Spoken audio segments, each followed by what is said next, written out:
Lovely to have you with us. My name's Mark Speller. Jim Campbell's here. Hello. In his denim, and we are, of course, the Football Ramble. Welcome to FORZA Ramble. It's a Facebook Live. We're going to be with you for the next sort of 20 to 30 minutes, see how we get on. And I'm sure Jim and I will get on famously. And we'll be reading your comments to get them in. We're going to be talking about Arsenal. We're going to be talking about Real Madrid. We're going to be talking about all the things that are getting your football-y juices going.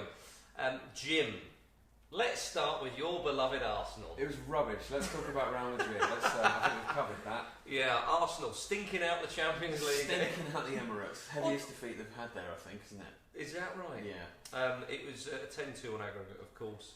Wenger out, Jim. It was. Well, I think that's looking likely, isn't it? Do you think so? Yeah. Yeah, I mean, obviously, I don't know where to start, almost. There's so many sort of absurd points about it. I mean, it's strange how similar it was to the first leg, in that Laurent Koscielny going off meant everything just utterly collapsing. It's strange for that to have happened twice. Normally what we get in a tie like that is getting humiliated in the first leg and clawing back some ultimately useless pride in the second. But didn't even get that. Yeah, the pride's gone. Double humiliation. Arsenal are a bit like England now, in the sense that England, it used to be glorious failure. Yeah. And now England, it's humiliating failure. It's embarrassing. And failure. you crave the glorious quite. failure. Absolutely. I didn't think I'd be craving that, but here we are. You'd have loved to have gone out 6-4 in aggregate. Exactly, yeah. It would have been exciting. We'd have got some pride back. The players would have, not understood their own limitations and maybe had a surge up the table to finish in the top four. I'm worried about that happening now. Yeah. Genuinely, this season, probably very likely to be Wenger's last. You would think now, in particular. It could be the season when they finish outside the top four, get absolutely humiliated in the Champions League, in what could be the most, that's just part of. Oh, sorry, yeah. And then get beaten by Spurs in the semi-final. Probably finish below them, lose the stadium. It's just go back to Woolwich. It's year zero. It's absurd. The worry for me is the whole sort of Wenger out brigade are understandably very, very angry. But what concerns me is that I don't necessarily think a new manager coming in is going to change much, because so much of the problem is the board. They have an absentee owner who sees Arsenal as an investment vehicle, and he's not going to throw a huge amount of money at Arsenal to get them to compete with City and Chelsea and whoever else. And I don't necessarily think the glory days are just over the horizon if Arsene Wenger takes his big coat and leaves. Sure. When you say a new manager won't make a difference, if that new manager was Paul Jewell, it'd make a difference. I think it would make a difference, but not the sort of difference I'm talking about. Because, part of the worry that I have, and this might even sound strange, is that if you look at those two performances, at that level, clearly Arsenal are absolutely out of their depth. They're nowhere near the level of a team like Bayern Munich, and getting spanked by that shows it. So, clearly that team, the team aren't at that level. But in the league, they're a team that consistently finish in the top four in a competitive league and get into the Champions League. So I think if you look at that, is Wenger actually getting more out of these players than a lot of people would? Are they actually overachieving?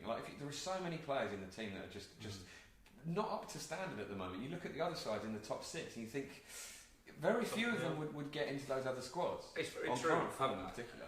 You're right, and I think sometimes people look at the shirt and not at the face, which is hopefully what they're doing on this Facebook Live. Dareen says, get Craigie Brown in. I mean, Craigie Brown, you're fair. Just sensible. Something we can all get behind there. Paolo has said, if Wenger leaves, who else will jump ship? Jim, are you going to support another side? Could you jump ship as well? Could we see a mass exodus of Arsenal fans? I might Season ticket prices go down. Yeah, that's not going to happen. That's very go up if anything. You wanted him out. You're going to have to pay for it somehow. The severance package was massive. Fair one. But maybe I'll re-explore my sort of teenage love of Fiorentina and their brilliant purple kit. But I like Fiorentina as well. It's that kit, isn't it? Yeah, and Batistuta at the time as well. Yeah, and the 7-8 Rui Costa. Oh, it's great. Yeah, Can we just talk about them for half an hour? We can talk about Fiorentina if you want. I feel the chat might be limited. Yeah, I mean, I don't know who comes in next, but like I say, I'm not sure. It's going to be the answer to all of our problems that everyone's hoping it will be. Yeah. Andrew said more Pete lookalikes. We want a Pete lookalike in charge of Arsenal, perhaps. I mean, we'll inevitably get one, given that he looks like a third of the world's population. At some point, there's bound to have been a manager that looks like Pete that Arsenal already had. Yeah, Kenny Monroe says Jim needs professional counselling. He's a broken man. What do you think this is, Kenny? Yeah, exactly. I'm just letting you in on one of my therapy sessions. Yeah, I'm trying to talk about football here, mate. What have you heard? Glenn has said, is Keegan managing at the minute? It's just nice to hear Keegan. I mean, if we live in a universe where Donald Trump is the president of the United States of America, maybe Kevin Keegan could take over at Arsenal next. Yeah. I honestly think Arsenal's best hope at the moment is Stan Kroenke loses them in a game of poker, and whoever wins it just doesn't know what to do with them and sells them to someone who does. Usmanov. Yeah, well, maybe. Who knows? Well, there was an Arsenal fan was telling me that Usmanov really cares for the club. He properly supports them. I've heard this from him a lot. I'm reticent to believe it. Yeah. Okay. All right. Well, fair enough. Well, stark contrast to Arsenal, obviously buying a fly, and they've gone through. I did quite like this. Xabi Alonso said that his ideal final would be against his former club, Real Madrid. Yeah. Imagine if you're in the situation where you've just beaten a side in the knockout phases. You know, you've still got a little way to go to the final, and you're picking and choosing who you might fancy for the big game. If he wins that game, he'll just move into the Football Hall of Fame. Well, he's retiring at the end of the season, Xabi Alonso. What a player! Is that a wise move to effectively give it the big licks to Real Madrid? Well, I think far in advance. I don't think he's saying we'd like to face them because we'll easily hammer them. I think he's just saying it would be quite nice because they were my former club and all the rest. But then what if you lose? Wouldn't it be rubbish? Well, then he'd be happy because he likes them. All right, fair enough. I mean, I'm not really one to question the ambitions of Xabi Alonso. True enough. But speaking of Real Madrid, what about them? They obviously beat Napoli. Did you see, ladies and gentlemen, in the tunnel, Cristiano Ronaldo turning around to Pepe and saying, we don't know how to defend. They were 1-0 down. Say that to anyone else in the team. Apart from Pepe, he's going to bite your nose off later on after the game. But this comes very shortly after the criticism of Ronaldo from the rest of the team as well, saying that he doesn't track back and he doesn't tackle. So obviously he's absorbed that and just thrown it back at them. Yeah. Do you think that's what it was? It's hard to read the tone. I think so. But as with all things Real Madrid, Sergio Ramos ultimately sorted it out. Absolutely. He is such a servant warrior for that club. Absolutely. Just the crucial late header is just his stock in trade. It's brilliant. I love that. And the red card. What is it, 5,000 now he's on? I think about 24, isn't it? Genuinely. 5,001. Yeah, no, he's in the 20s with his red cards, which is quite remarkable. But Ramos said, of course, in that meeting that we talked about on the show on Monday, the podcast for Ram, presumably you know that, hence you're here, he said that he defended Cristiano Ronaldo and basically said, that guy's the business, he doesn't need to defend. Yeah. Right? Which you could argue Conte sort of said to Eden Hazard in that Chelsea lineup this season and get the best out of Hazard, because not everyone has to defend on the pitch, you could argue. And then Ramos pipes up with the goods. And did you see the phone celebration? I did see that, because there's been an interesting bit of sort of tetchiness from this as well. Yeah, this is apparently because Lionel Messi did this phone celebration on the weekend when he scored for Barcelona or whenever it was. And Ramos has insisted that he began that celebration on a bit like it's not that particularly. Well, Griezmann does it too, doesn't he? Well, Griezmann does the sort of. He does that, and that's forgive me for sounding like an old man, but that is from something. It's from something, is it? Yeah, it's definitely from something other than his mind. I certainly feel down with Dayut.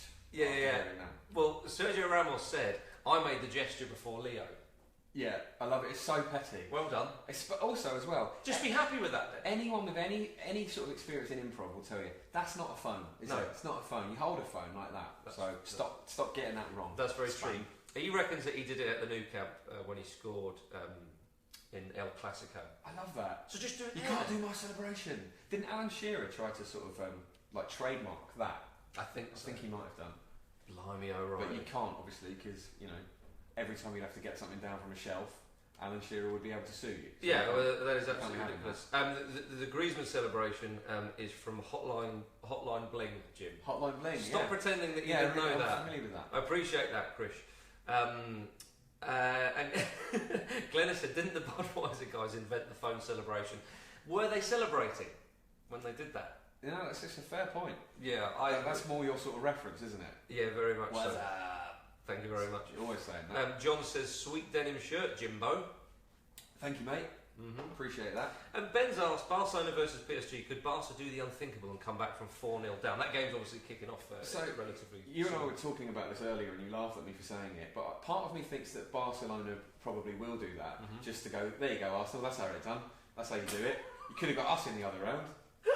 if you hadn't won your group. The reason why I laughed at this is because you said Barcelona, if they win, will mug off Arsenal. I'm thinking tonight's game has nothing to do with Arsenal. I'm trying to stay in the Champions League in my own head in some way, and even if that means a little bit more humiliation that's left in there, there's still a connection. When England beat Germany 5-1, was that mugging off Arsenal as well all those years ago? Yeah, why not? Yeah, there we go. Seems like that's just what we're for now. I think perennially being mugged off. Could Barcelona do it? If anyone can do it, it's them, isn't it? You would think. At the Nou Camp as well, because they tend to dominate possession at home. And even against teams as talented as PSG, so they have a chance, but it's a huge ask. I don't think they will. Yeah, I think if they'd have lost again, sorry to sound like I'm mugging a puzzle. If they'd have lost 5-1, so they needed to win 4-0. We've seen that, but the fact is, if PSG score, then Barcelona need to win 6-1. The thing that Barcelona are very good at though is dominating possession without leaving themselves open at the back.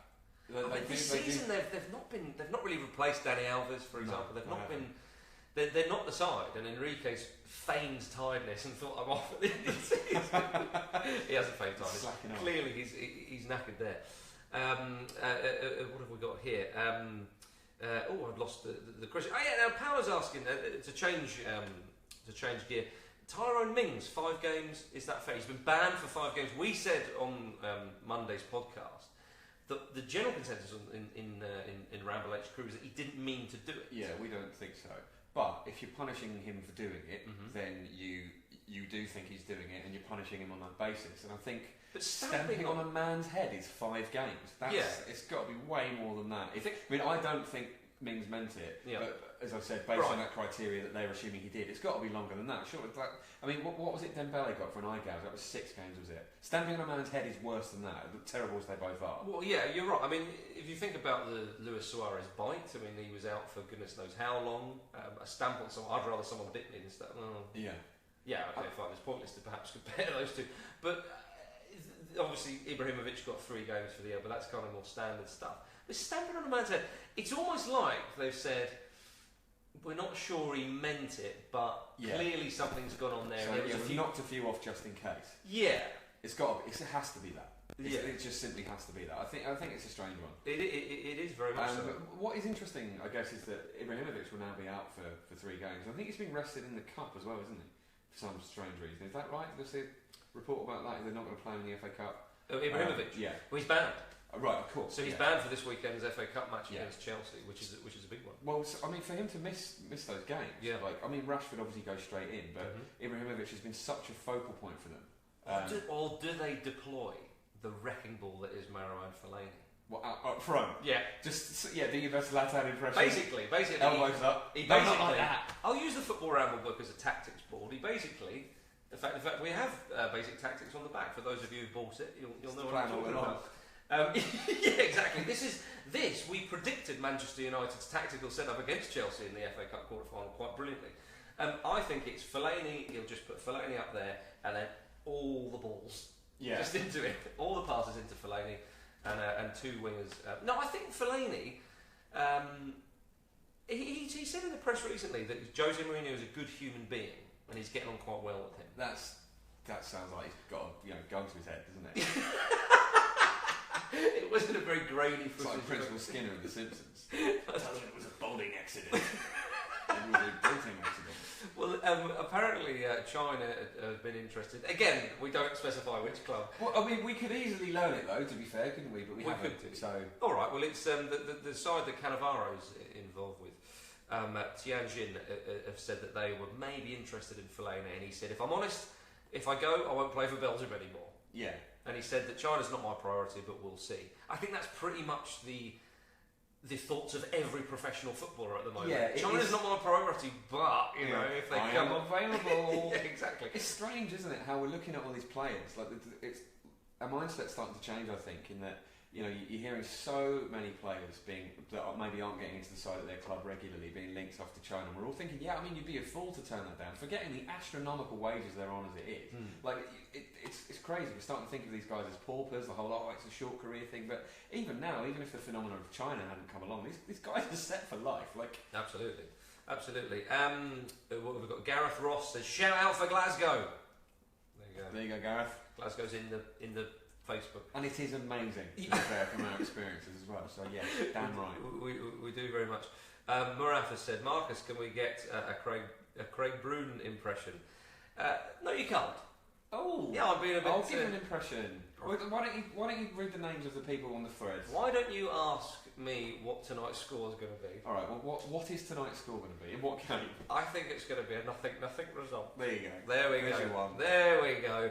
Andy Scott says DiCanio got an 11-game ban and a 10,000 fine for pushing referee Paul. But that is pushing a referee. Yeah. I mean, that's like you're going another level because there will be tussles between. It is, like, but it's not. I mean, you could. Yeah, but it's like a sort of a policeman, Jim. But if you stamp on a person's head with studs in, like you could kill someone doing that. Yeah, that's fair. So it's not quite the same. Yeah, that is very fair, Jim. You put it like that, and that makes sense. Ike has said Fellaini drives a Corsa. Don't think money is his motive. What an image that is. Again, like the guy in The Simpsons with the massive car. Like, I'd love to see Fellaini in a smart car. Yeah, that's his hair sort of popping out of the roof. That would be pretty good. Yeah, I've got to say. But Fellaini, he is loving life under Jose Mourinho, and this is perhaps because when he first met Louis van Gaal, and there was chat. Although Van Gaal did go on to use Fellaini, to be fair. Yeah. But when he first met him, Van Gaal said, "You can stay, but you're not my first choice, not my second, nor my third." It sort of depends what mood you catch him in, though, doesn't it? Indeed, yeah. But as Fellaini said, he managed to change his mind and featured quite prominently in that Manchester United team. A Dutch turnaround. It was a Dutch. I'll refrain from what I was going to adapt that to. Man United against Chelsea, Arsenal against Lincoln, Jim. Yeah. Now Arsenal are concerned. Yeah, they're out of the Champions League. Yeah. But when they got beat 5-1 off Bayern, they obviously bounced back by beating Sutton United 2-0. Yeah, and that was away from home. If in a sense, actually, the 5-1 defeat at Bayern is a real platform to build on. It spurred you on. Taking on Lincoln. But then Lincoln, though, themselves, they won, was it 4-0 the other night? Genuinely the form team going into this. Absolutely right. I mean, of course, that was a scoreline that Arsenal could have done with against Bayern. So, again, Lincoln, another side mugging Arsenal off in a sense. Be honest, could you see Arsenal slipping up against Lincoln? Realistically, no. Okay. I can see Lincoln scoring a goal, though. Do you remember when Farnborough Town had a game at the Emirates? I believe you were there. It wasn't at the Emirates, it was at Highbury. Right. Oh, God, of course. It was that long ago. But they scored, though, didn't they? They did. That's all you want in that situation. When Farnborough scored, that was one of the greatest moments of my life, because I was a student down that way. And I found myself admittedly I was quite close to the stairs, so it's not like I leapt over a load of seats, but I found myself like 5 rows down from where I was sitting in the mayhem. And it was absolutely magnificent. I can't go down memory lane much further than that, because otherwise we'll get a bit bored. But yeah, Lincoln playing Arsenal, though, obviously that's a big one. But we mentioned Sutton United, obviously they have the plastic pitch. Manchester United are concerned about Rostov's pitch. Did you see this? Did you see that link? Yeah, it's absolutely seamless stuff. I can do it when it's live. If you think it's been edited together in the podcast. Mourinho has said ahead of the Europa League match in Russia, "It is hard for me to believe that we are playing on that field, if you can call it a field." Yeah, it's. It's just classic Jose, isn't it? I'm sure he means it. He's concerned about it. Well, absolutely, loves a good old moan. To be fair, the pitch does look awful, and Rostov have defended it, but it's just. Well, you say Rostov defended it. Their man said, well, it was worse for the Sparta Prague game in the previous round. Yeah. Yeah, I suppose you're right. He hasn't defended it. Well, he's defended it. It's getting better. Come on. It's grass. Yeah, if you were here the previous round, then you'd have something to complain about. To be fair to him, you can't just tell grass to hurry up, can you? I can't even relay it. This is why I'm not a groundsman. Yeah, that's true. But that and many other reasons. Of course, maybe we need to get Luke's mate in the Arsenal grounds. Yeah, quite. To have a chat there. But yeah, they're worried about injuries and so on and so forth. But Manchester United in the Europa League, we said on one of the shows on Monday that you've got to be thinking about winning that, and clearly they are, because they're taking the competition very seriously. They could win that, and what a maiden season it would be for Mourinho if he were to get a domestic cup and a European cup, possibly 2 domestic cups. So yeah, I mean he likes winning stuff, doesn't he? It'd be very, very Zlatan to win that as well. So I think they've got a good chance. I mean, they're realistically the best team left in there, I would say. Mm-hmm. So well, yeah, I mean, there's one or two other sides that you think could do something in that competition. I think Lyon is still in the competition. But you'd fancy United against Lyon. You would, yeah. I forget the other side that we thought was it maybe Roma who was still in the competition? Of course. But yeah, I mean, they've obviously got the League Cup. The FA Cup could be. I mean, that's a tall order against Chelsea without their main centre forward. Is it Wayne Rooney's time to come back in the side? Well, I was thinking that maybe actually it will be, just because I don't know. He still has a lot to offer, doesn't he? Rooney, like in one sense. Yeah. I mean, he's never going to sort of replace a player like Zlatan. It seems mad given how much older Zlatan is, but very true. I think it's going to be Rashford though, surely, because now's a great time for him to get a proper run of games. Like clearly, what Mourinho is doing is holding him back so he can learn from Ibrahimovic and giving him chances late on and in games where he thinks he can use him. And this is a great chance for him to sort of show how he's progressed and stuff. And I think Martial as well is another one who play him up the middle. Right. Alex Nuttall is asking, would Jim rather Arsenal won the Europa League or went out in the round of 16s in the Champions League? Oh, won the Europa League? Yeah, absolutely. Yeah, no, like, I mean, cause so finishing 5th this season might not be a bad idea. Well, yeah, absolutely. It's the plan all along. Imagine that if Wenger finished 5th, then won the Europa League and went, hey, see? See? You thought I was, Arsenal knows. Goodbye. Yeah, exactly. And it just floats off forever. But I mean, when I was growing up, Arsenal won the European Cup Cup, which was brilliant. And obviously it wasn't the same as winning the European Cup, but it was what a day. You've always got to pick winning something. That day when your club wins something is absolutely wonderful. And more of it, please. More of it, please. Yeah, we certainly want a bit more of that. What about let's concentrate on tonight's game. Barcelona, obviously at home to PSG. Do you think PSG could win the Champions League? I mean, if you put 4 past Barcelona... Well, absolutely, yeah. I mean, what would be really interesting would be to see them against either Madrid or Bayern in particular, because they're going to be the ones that they would really sort of challenge. But as you say, I mean, it's not like they've just beaten Barcelona. If they'd won that game 2-1 or 1-0, people would be lauding it as a huge achievement because it's PSG announcing themselves as a big presence on that sort of level. But they battered them. Like taking them apart 4-0. So I mean, you've got to put them in there as contenders. You really do. Next Barcelona manager. Do we fancy Ronald Koeman? Ronald Koeman. Sam Powley. Check him on Twitter. See if he said anything about it. Yeah, got a nice comment from Tom Ledbetter here that just says football. Yeah, that's what it's all about, Tom. Tom, just shout out a sport and we'll start talking about it. Football. Oh God, he said tennis. Sam Powley, I think, is probably a bit more likely than Koeman. I would think, just because he's experienced in he's won things at international level for one thing, and he knows the Liga. He's clearly like a real sort of pit bull of a man. He's got a lot of fire in his belly. And he looks a bit like Pitbull the rapper as well. Yeah, he does. Already bald, which is a big problem for Barcelona managers going in the stress telling. So I think Sam Powley's a good chance. But Guardiola was balding. He was balding. That's true. It made him go. It finished him off. Follicle wise. That's true. Yeah. What else have we got here? James Holland with a comment saying muggy slug racing. I don't know if he wants us to talk about muggy slug racing. Yeah, but he's perhaps invented. Do tell us more about that. Yeah, I'm quite intrigued, to be quite honest with you. Let's. Hang on. Ryan has said highlight of my week. I was too lazy to write in. So fine. This is a Football Ramble platform as well, Ryan. So all those kind of ones are appreciated. Clint Dempsey returns from heart problems for Seattle Sounders. That's nice. That's great. That's very good. Yeah. Old Denny.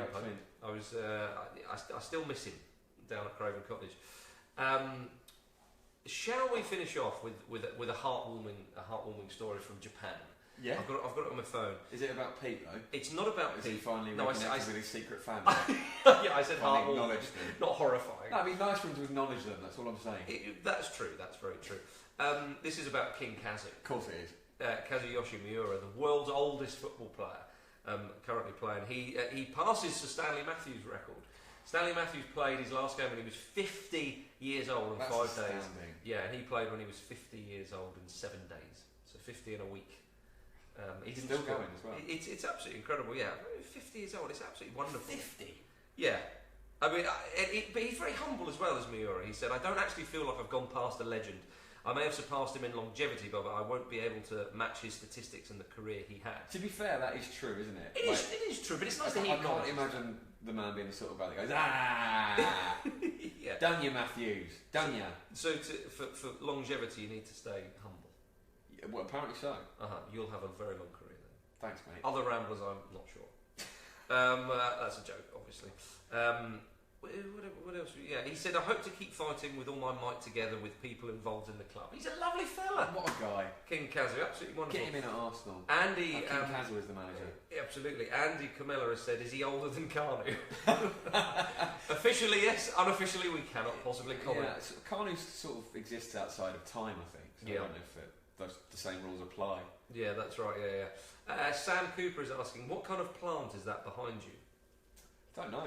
Is it a fake one? Is that fake? It's real. It's a real plant. Oh. That's our level of botany. It's a real plant. It's a real plant. Yeah. Is it a bonsai bush? I don't know. Is there even such a thing? Kenny has said, are you sitting in a hotel lobby? We are. We were going to do this from the bar, but Peter East, they're smashing up the place currently. But we're really looking forward to joining him when this broadcast is over. We had to hire a room to hide from him. Yeah. It's gone feral. Indeed, yeah. Any more for anyone? What have we got here? Ross is asking about Birmingham. Can Birmingham continue their terrible form under Zola? Yeah, I'm sure they can. Yeah. Lee Curtis has said... I see one variable in there that suggests yes. Right, Lee Curtis has said real plant fake news. I mean... Sad Lee Curtis. I like that. So there we are. Right, suddenly there's a flood of comments. You had your chance. We've been talking for about 26 minutes. It's been a pleasure talking to you, though. Yeah, there's a comment about Pete. We're not going to read that one out. Marvellous. Thank you very much for watching FORZA Ramble on Facebook Live. It's been a pleasure. Don't forget the preview show is out, of course, on Friday morning, where we're going to be talking about the upcoming FA Cup fixtures. Monday's show will be out on late Monday, certainly available by Tuesday morning for all you commuters and early risers there. Jim, would you like to say goodbye? Goodbye, Jim. There we go. Remember, give us a follow on Instagram and all the other ones. It's been a pleasure.